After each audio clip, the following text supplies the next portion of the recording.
Um, I'm doing a history project that poses the question, how does character, either good or ill, have an effect on modern world history?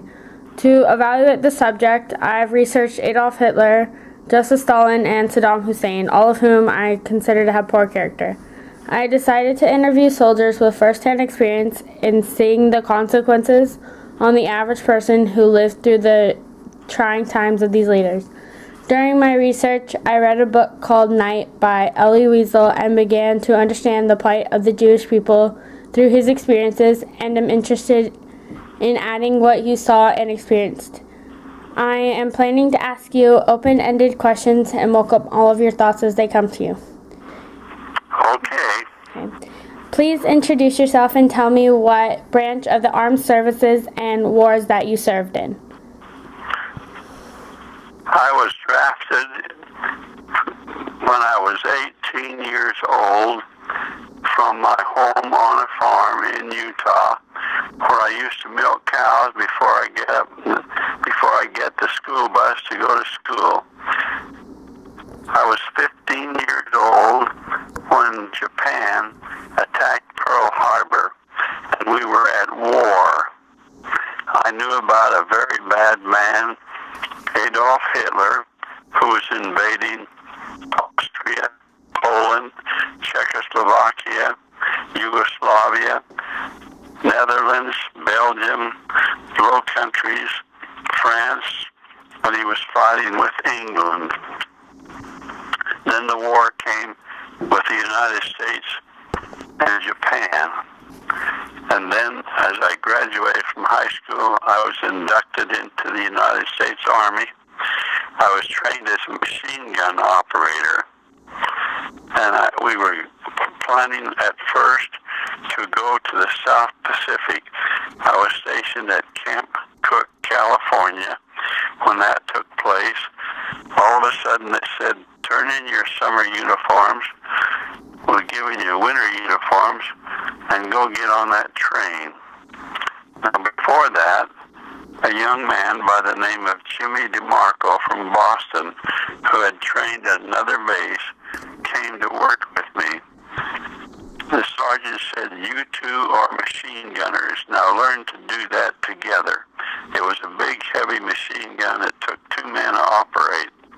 And at first I didn't like Jimmy because he talked funny. He had a Boston accent. And I learned very quickly that that was wrong for me to think of him that way. He was a wonderful, wonderful, good young man, and we became the very best friends. The reason for this change from going west to east was something called the Battle of the Bulge. It took place in Belgium. I was drafted on the same month of D-Day when our army invaded France. By the time I got to France, it had been liberated. For your information, I was loaded on a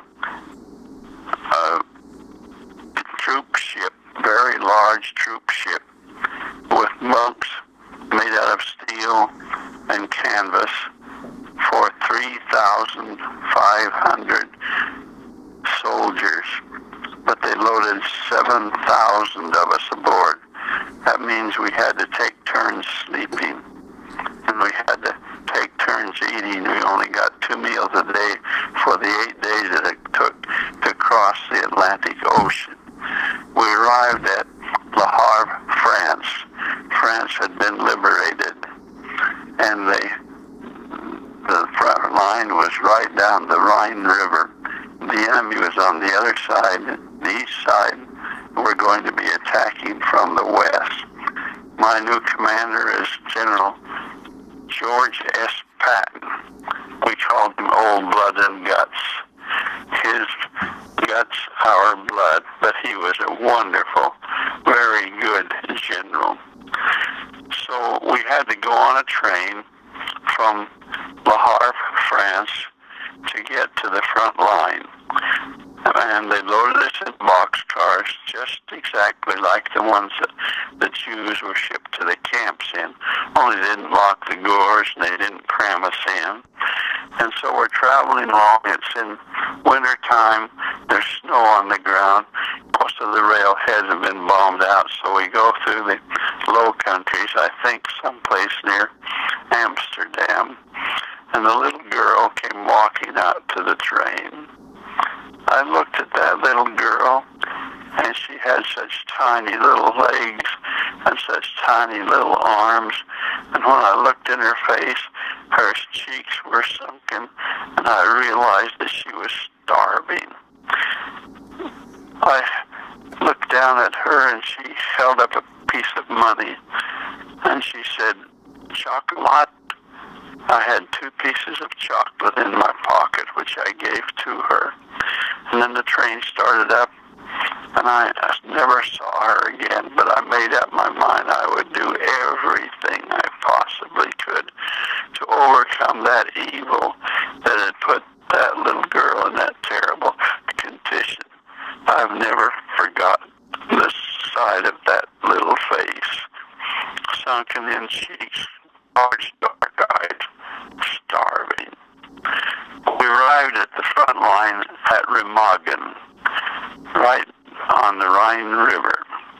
We're getting ready to attack across where the Remagen Bridge was. It had been blown down.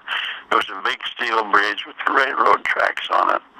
So the engineers built a float bridge, and we're getting ready to zip across this float bridge. Tanks and trucks and jeeps. I have a jeep and a jeep driver. The jeep driver is named Billy Joe Evans. He's from Oklahoma, and his jeep is called the Okie Dokie.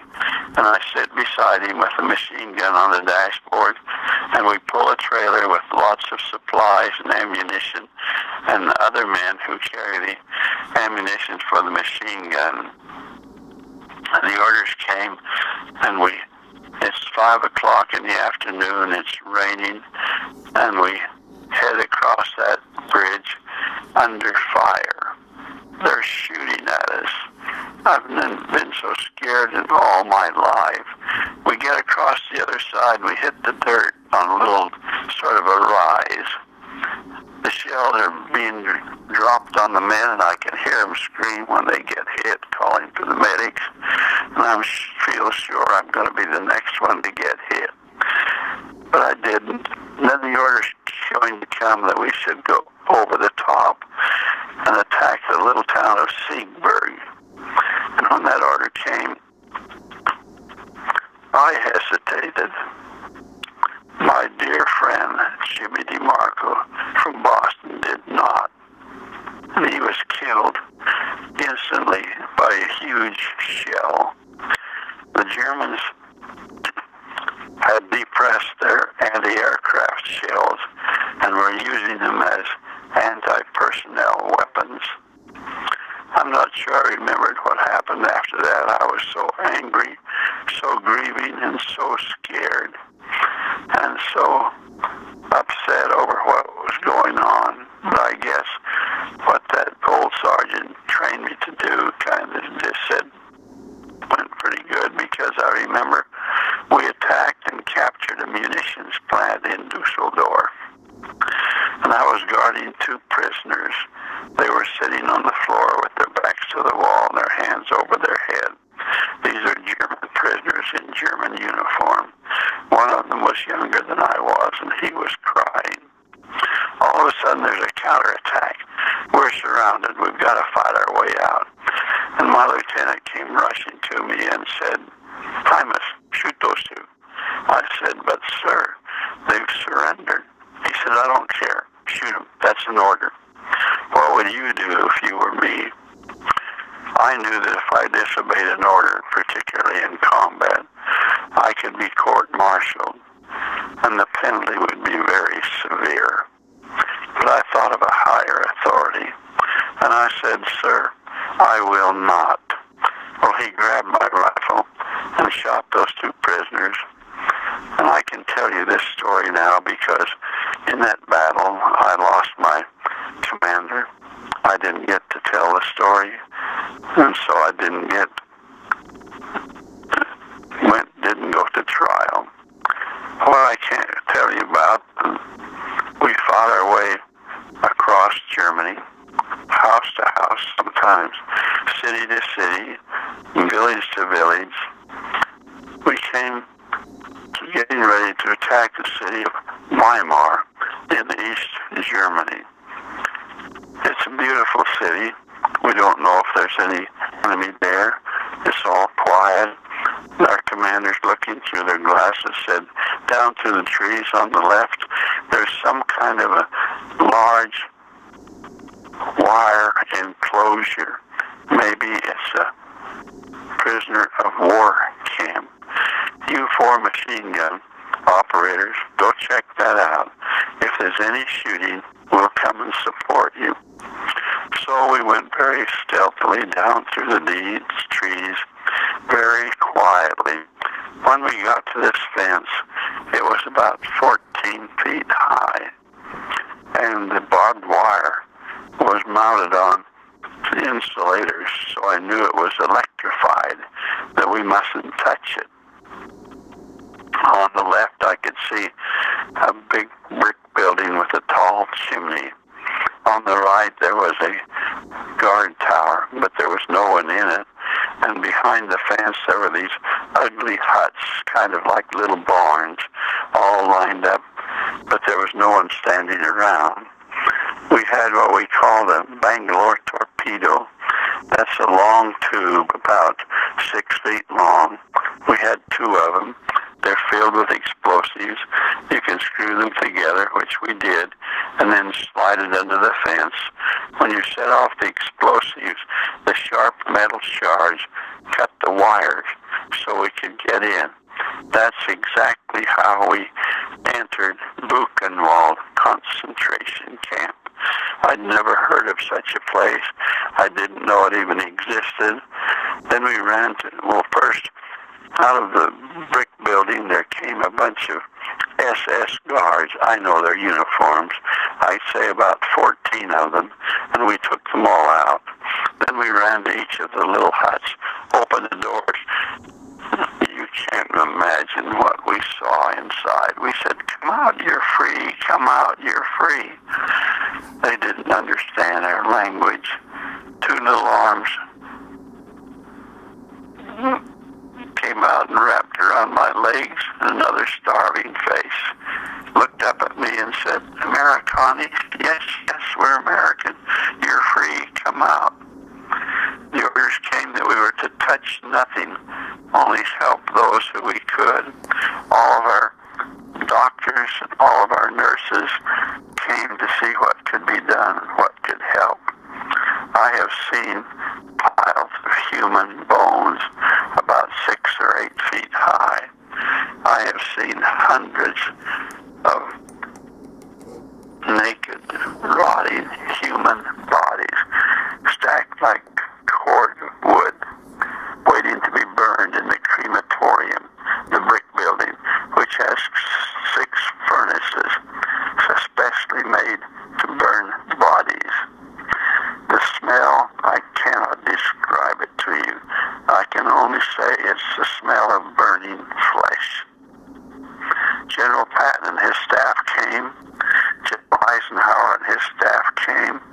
General Omar Bradley and his staff came. And we found that the camp commander's wife had been collecting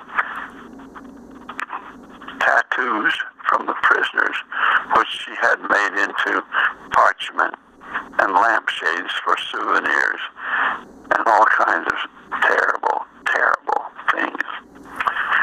General Eisenhower ordered the media to tell the world what we found here, because someday some people will say, this didn't happen. We want it documented so that the whole world will know what evil Hitler's Nazism brought to the world. I wasn't there very long. Franklin D. Roosevelt, our president, passed away then. We have a new president, a new commander-in-chief. His name is Harry S. Truman. And my commander, General Patton, really wanted to go on into Czechoslovakia, and we received approval to do that. So the first battle we had was in the little town of Cheb, PHEB in Czechoslovakia, and I lost another dear friend there. And then we moved on to Prague, which is a very beautiful city, had not been bombed. The riflemen were going along the streets, checking each of the buildings for enemy. We set up our machine gun on the intersection, kind of covering the intersection of the roads. And out of the corner of my eye, I saw a German soldier in uniform, hunched over, run into a big building just a half a block up the street. And I said to my partner, "Barbara, let's go capture that German soldier." He said, "Okay, you riflemen watch our machine gun. We have pistols." So there was a wall, a little low wall around this building. We were behind the wall. No one inside could see us.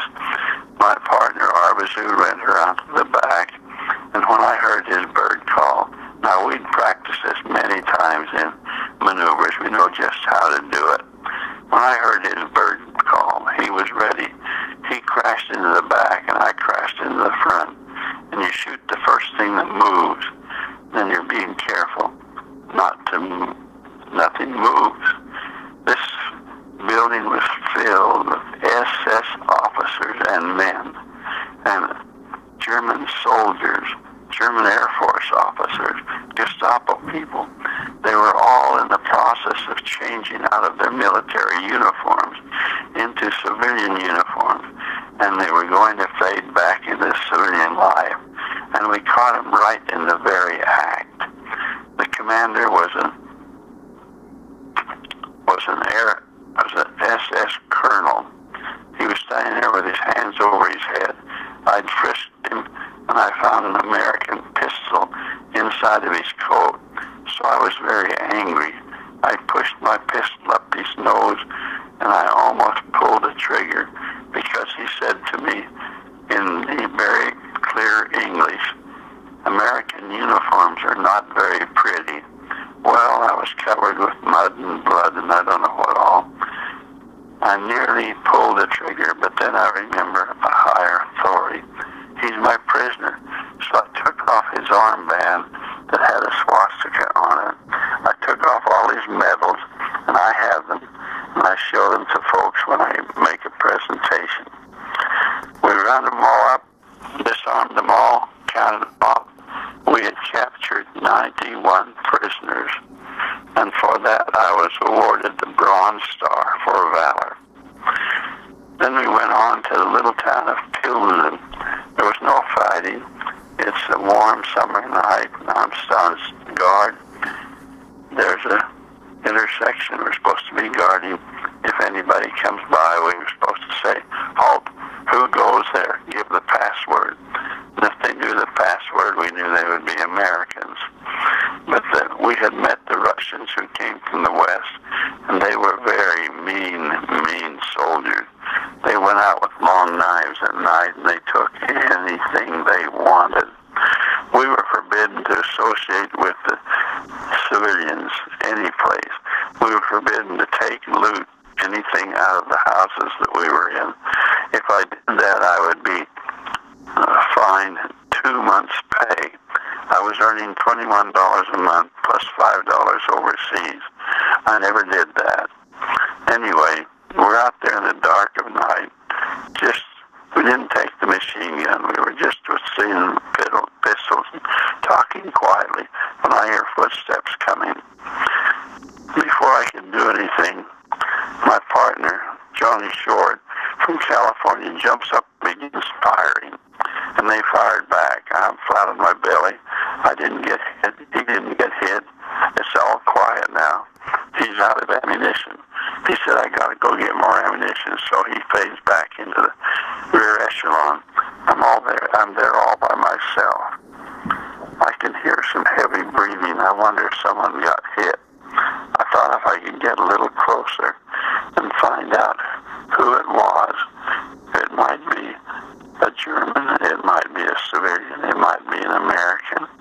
I got my pistol all ready, pulled the hammer back, and it made a little click, and I heard "Kamerad, nicht schießen," which is German for "I surrender, don't shoot." So I turned my flashlight on, and there was a German soldier, and he said, "Hans, kommen Sie her." There were two of them, and they were very glad to surrender to the Americans, where they would be treated more humanely than if they were captured by the Russians. So I had captured two prisoners. Now what should I do with them? It's the middle of the night. I couldn't think of anything, so I just locked them in a nearby chicken coop. The very next day, Germany unconditionally surrendered. And now I'm getting to come home. I'll never forget that time. We traveled along on the way to the ship to come home. I got a one-day pass to visit the beautiful city of Paris. The lights are all on. The Eiffel Tower is beautifully lighted. Nobody's shooting at me. I went with a friend to the Notre Dame Cathedral, and I offered a personal prayer to my Heavenly Father for my safe non-injury, non-wounds, my safety. I'm coming home. On the ship, instead of beans and rice, we got steak and eggs, ice cream and cake. We were heroes, and pretty soon I'm going to be able to see my homeland. They said, "You'll see the Statue of Liberty." So I watched all day on the front of the ship. I didn't see it, so I made my bed down there on the front of the ship. And when the sun came up, I began watching. And just as the sun was going down in the far western sky, as it turned red, I could see that beautiful lady of the Statue of Liberty. My homeland, I'm coming home. And the next day we sailed into New York Harbor. There were dancing girls on the ferry with balloons and a blimp overhead that played music, and we had a wonderful welcome coming home. Just the opposite of what your father got when he came home from his service. I took a train to my father's farm in Utah, and what do you think I found? When I went down in the sugar beet field, there were German prisoners of war working in the field. Well, they weren't working. They were sitting under the shade of a nearby tree, drinking cool water. When they saw me come in my uniform, they jumped up, and I said, "Achtung, attention, arbeiten Sie, get to work, mach schnell, do it quick," and they did. And then my unit was transferred up here to Washington, to Fort Lewis, and we sailed out of Tacoma on our way to invade Japan. Well, the war ended before we got there, and we learned on the radio that there were 2 atom bombs that were dropped on Japan, which caused them to surrender. And I wish to say an item or two about the atom bombs. They truly were dropped on military targets. Hiroshima wiped out a 9,000-man army that was waiting for us. I don't think I would have lived through that attack. Hiroshima, that bomb wiped out the largest munitions plant in the world, making guns and bombs, and both were destroyed. But as always happens when there's war, many civilian and innocent people suffer. I was made a military policeman. I served in Tokyo, in Yokohama, Kofu, Kobe, and Niigata, helping to destroy the weapons that General Douglas MacArthur ordered the people turn into their own law enforcement people, their law officers, and they in turn turned them over to us, and we destroyed them. I did that for about a year, and then I came home, and I got an honorable discharge, and I married a pretty girl. First I went on a mission, then I came home and married her. And I guess that's what you wanted to hear about my military service. Yeah. How did those experiences affect you? Can you speak up a little bit, please? How did those experiences affect you?